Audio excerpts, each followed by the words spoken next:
How to fully close any application on your Mac.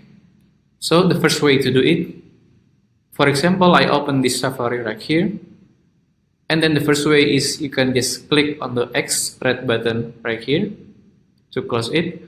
But if you look closely on the Safari, it still have the black dots, then it means that it still runs.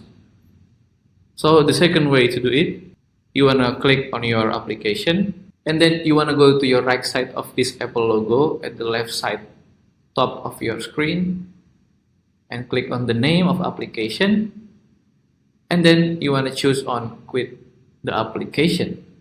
And as you can see, there are no black dots right here.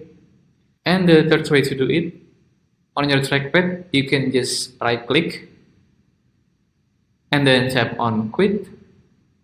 And the last way to do it is you want to go to your Apple logo at the top left of your screen and then choose on force quit. And on Safari or any application that you want to quit, you can just choose force quit. There you go. If you find this video useful, please consider like and subscribe.